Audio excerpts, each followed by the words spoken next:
मंडल ब्राह्मणोपनिषद द्वितीय ब्राह्मण प्रथम खंड। ऋषि याज्ञवल्क्य ने आदित्य मंडल में स्थित पुरुष से प्रश्न किया, भगवान अंतर लक्ष्य आदि के विषय में बहुत कुछ कहा गया, उसे मैं समझ नहीं सका। उसे अब आप स्वयं ही मुझे समझाएं। ये सुनकर सूर्य नारायण ने कहा, पंचभूतों का आदि कारण विद्युत पुंज के समान है। उसमें एक चतुर्पीठ है जिसके बीच में तत्व का प्रकाश होता है। वह प्रकाश अति गूढ़ और अव्यक्त है। वह अव्यक्त प्रकाश ज्ञान रूपी नौका में आरूढ़ व्यक्ति के लिए जानने योग्य है। वह बाह्य और आभ्यंतर लक्ष्य है।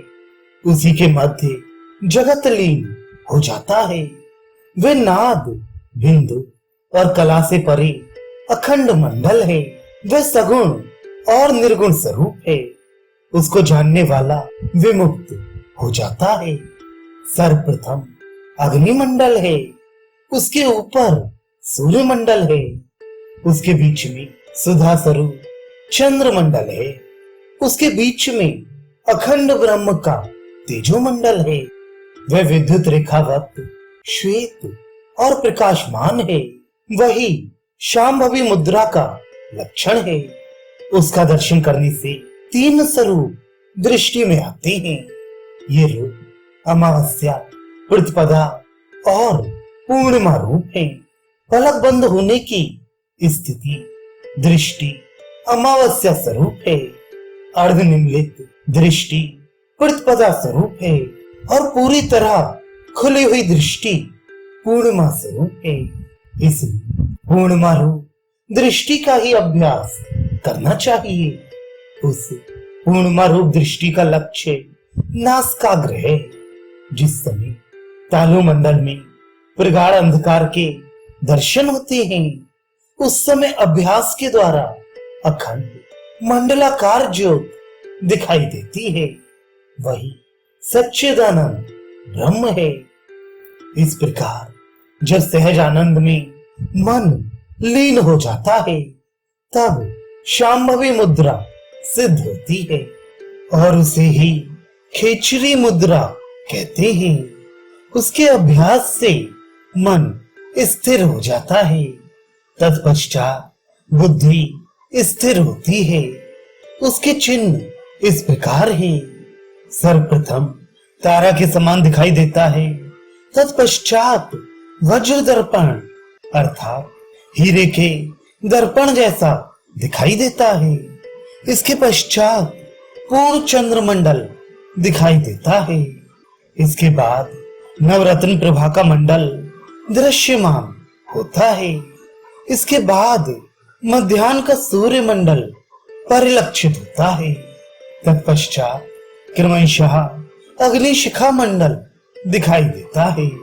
उस समय वह पश्चिमाभिमुख प्रकाश दृष्टिगोचर होता है, जिसकी आभा धूम्रवाणी स्फटिक मणि तुल्य बिंदु, नाद, कला, नक्षत्र, जुगनू, दीप, नेत्र, स्वर्ण और नवरत्न आदि जैसी होती है। वही प्रणव का स्वरूप है। प्राण और अपान वायु को एक एक करके कुंभक धारण करे। तत्पश्चात नासिकाग्र पर दृष्टि को एकाग्र करके दृढ़ भावना से दोनों हाथों की उंगलियों से षणमुखी मुद्रा धारण करके प्रणव नाद का श्रवण करे। इसमें मन लीन हो जाता है। ऐसा अभ्यास करने वाले को कर्म लिप्त नहीं करते। रवि के उदय और अस्त के समय कर्म संपन्न किए जाते हैं, किंतु चैतन्य स्वरूप आदित्य का तो उदय अस्त होता ही नहीं। इसलिए उसे जानने अथवा दर्शन करने वाले के लिए कोई कर्म शेष नहीं रहते। शब्द और काल के लय हो जाने से मनुष्य दिवा और रात्रि से अतीत होकर सभी का परिपूर्ण ज्ञान प्राप्त कर लेता है, जिसके द्वारा उन्मनी अवस्था प्राप्त होती है और ब्रह्म के साथ एकत्र हो जाता है। उन्मनी अवस्था से व्यक्ति अमनस्क हो जाता है। निश्चिंत अवस्था ही उसका ध्यान है। समस्त कर्मों का निराकरण ही उसका आवाहन है। निश्चय ज्ञान ही उसका आसन है। मन रहित होना ही उसका पाद्य है। सदैव अमनस्क भाव ही अर्घ्य है। सतत दीप्त और अपार अमृत वृत्ति ही उसका स्नान है। सर्वत्र ब्रह्म भावना ही गंध है। दर्शन के स्वरूप का अवस्थान ही अक्षत है। चैतन्य की प्राप्ति ही पुष्प है। चैतन्य अग्नि का स्वरूप ही धूप है। चैतन्य आदित्य का स्वरूप ही दीप है। परिपूर्ण चंद्र के अमृत का एकीकरण ही नैवेद्य है। निश्चलत्व ही प्रदक्षिणा है। स्वहम भाव ही नमस्कार है। मौन ही स्तुति है। सभी प्रकार का संतोष ही उसका विसर्जन है। जो इस प्रकार जानता है वह ब्रह्म स्वरूप हो जाता है। इस प्रकार जब ज्ञाता ज्ञान और ज्ञेय स्वरूप त्रिपुटी दूर हो जाती है, तब तरंगहीन सागर के समान वायु रहित स्थान में स्थित दीपक की तरह अचल संपूर्ण भाव और अभाव से विहीन कैवल्य ज्योत प्रकट होती है।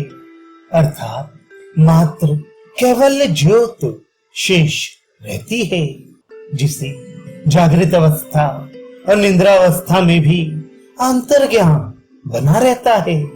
वह ब्रह्मवेद होता है। सुषुप्ति और समाधि की स्थिति में मनोलय समान होने पर भी दोनों में महान भेद है। सुषुप्ति में मन अज्ञान में लय हो जाता है, जिससे मुक्ति की स्थिति नहीं बनती। समाधि अवस्था में तमो विकार विनष्ट हो जाता है, जिसके कारण तदाकार और अखंडाकार बने हुए वृत्ति रूप साक्षी चैतन्य में प्रपंच का विलय हो जाता है, क्योंकि प्रपंच मनाकल्पित होता है। तत्पश्चात भेद के अभाव में समाधि से बाहर आने पर भी प्रपंच के मिथ्यात्व का बोध बना रहता है। एक बार सदानंद का अनुभव हो जाने से वही प्रमुख विषय हो जाता है। इस प्रकार ब्रह्म को जानने वाला ब्रह्मविद ब्रह्म ही हो जाता है। जिसके संकल्प नष्ट हो गए हैं, उसी के हाथ में मुक्ति है। इसलिए वह साधक भाव और अभाव का परित्याग करके परमात्मा का ध्यान करने से मुक्त हो जाता है। इस प्रकार समस्त अवस्थाओं में बारंबार ज्ञान और ज्ञेय, ध्यान और ध्येय, लक्ष्य और अलक्ष्य, दृश्य और अदृश्य तथा ऊहापोह आदि का परित्याग करके मनुष्य जीवन मुक्त हो जाता है। जो इस प्रकार जानता है वह ब्रह्म को प्राप्त कर लेता है। 5 अवस्थाएं होती हैं: जागृत, स्वप्न, सुषुप्ति, तुरीय और तुरीयातीत। इन 5 अवस्थाओं में से जागृत अवस्था में जीव प्रवृत्ति मार्ग में प्रवृत्त होता है, जिससे वह यह आकांक्षा करता है कि पाप का फल नरक मुझे ना प्राप्त हो और शुभ का फल स्वर्ग मुझे अवश्य प्राप्त हो। इस प्रकार वही जीव जब वैराग्य को स्वीकार कर लेता है, तब कर्म फल स्वरूप जन्म और संसार रूप बंधन से मुक्ति प्राप्त करने का आकांक्षी होकर मुक्ति की ओर अग्रसर होता है और निवृत्ति पथगामी होता है। तत्पश्चात वही जीव संसार सागर से पार होने हेतु गुरु का आश्रय लेकर काम आदि विकारों का परित्याग करके वेदोक्त कर्म का आचरण करता हुआ साधन चतुष्टय, विवेक, वैराग्य, षट संपत्ति और मुमुक्षुत्व से संपन्न होता है और हृदय कमल के मध्य एकमात्र भगवत सत्ता को अंतर लक्ष्य करके एक करता है कि मैं एक और अद्वितीय ही हूँ। किंतु कुछ काल पूर्व अज्ञान ग्रसित होकर आत्म स्वरूप को भूल गया था और जागृत अवस्था में स्थित वासना के फलस्वरूप स्वप्न में मेरा ये मानना था कि मैं तेजस हूँ। उसी प्रकार जागृत और स्वप्न इन दोनों अवस्थाओं से निवृत्ति हो जाने पर सुषुप्त अवस्था में मैं प्राज्ञ हूँ ऐसा मानता था। किंतु अब मैं एक ही हूँ ऐसा अनुभव होता है। स्थान भेद के कारण वे अलग अलग अवस्थाएं थीं, किंतु मुझसे अतिरिक्त कुछ भी नहीं था।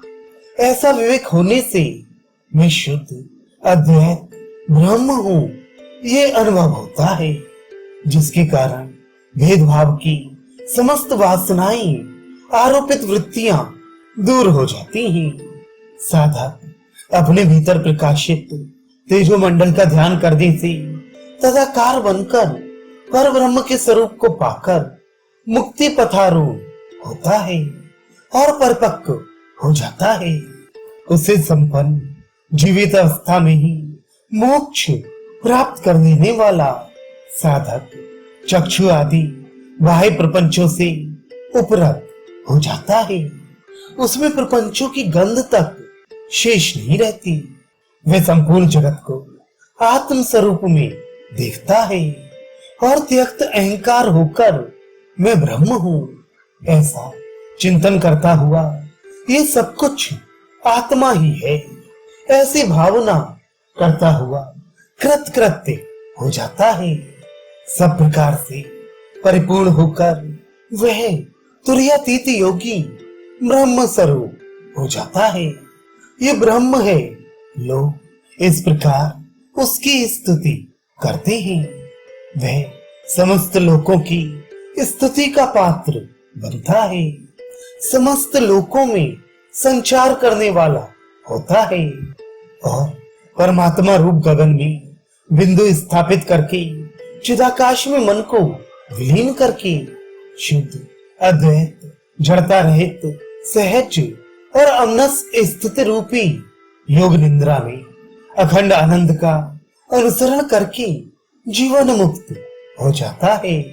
उस आनंद के समुद्र में मग्न रहने वाले सिद्ध योगी कहे जाते हैं।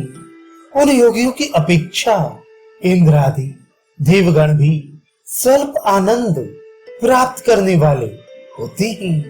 इस प्रकार परमानंद प्राप्त करने वाला परम योगी होता है। ये अद्भुत रहस्य